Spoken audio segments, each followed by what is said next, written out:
साहब नहीं साहब, चलो साहब हमारी नौकरी चली जाएगी साहब।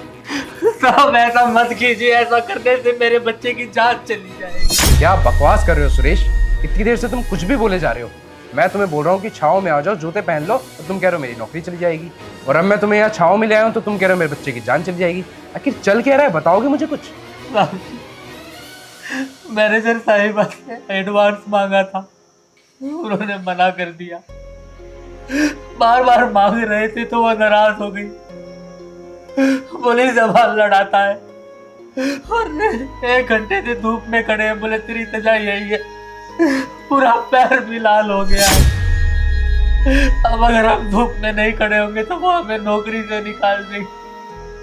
मेरा बच्चा बीमार है साहब, नौकरी चली जाएगी तो उसका इलाज कैसे होगा?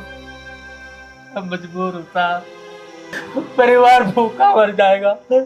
मैं जाता हूँ धूप में साहब जी। सुरेश चुपचाप यहीं खड़े रहो। अरे जब तुम्हारा मालिक तुम्हें बोल रहे हैं यहाँ खड़े रहने के लिए, तो फिर ये जितने भी एम्प्लॉयज़ हैं सब मेरे अंडर काम करते हैं। और तुम्हारी मैनेजर भी, वो भी मुझसे ही सैलरी लेती है। तुम्हें डरने की कोई ज़रूरत नहीं है, मैं तुम्हें कह रहा हूँ ना। और तुम गलत नहीं हो इस सिचुएशन में।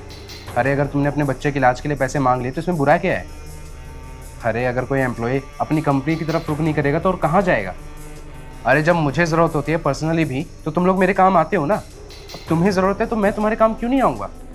गलती तुम्हारी यहाँ है सुरेश कि तुम डायरेक्ट मेरे पास नहीं है। अरे भाई जब मैं तुमसे इतने अच्छे से बात करता हूँ, किसी एम्प्लॉय में भेदभाव नहीं करता, तो तुम्हें मेरे पास आना चाहिए था ना। डायरेक्ट मुझसे पैसे मांगते। आप तो अच्छे हैं साहब जी, पर आपके ऑफिस में आने से पहले मैनेजर साहिबा का कैबिन पड़ता है, पहले उनसे बात करनी पड़ती है। उनके पास जाते हैं तो वो हमें हमारी औकात दिखा देती है, आपके पास आने ही नहीं देती है। कैसे बताइए, कैसे आते हैं हम आपके पास से? अब सब कुछ तो उनके हाथ में ही है ना साहब जी, सैलरी भी वही देती है। हम उनके सामने हाथ भी जोड़ते हैं, फिर भी हमारी नहीं सुनते। हम गरीब है ना, इसलिए। शांत हो जाओ, अपने आप को गरीब मत बोलो। फ़र्क सिर्फ इतना है कि तुम यहाँ बाहर गार्ड की नौकरी करते हो और वो लोग एम्प्लॉयज़ हैं, ऑफिस के अंदर काम करते हैं। बस देखो, तुम अपने आप को किसी से कम मत आको।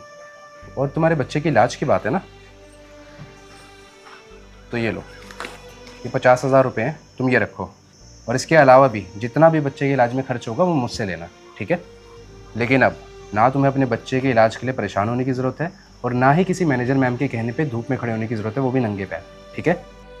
लेकिन एक बात समझ लो सुरेश, अगर तुम्हारी तबीयत ख़राब हुई, तुम्हारे बच्चे को देखने के लिए कोई नहीं है, सिर्फ माँ बाप ही होते हैं जो अपने बच्चे का इलाज करवाते हैं।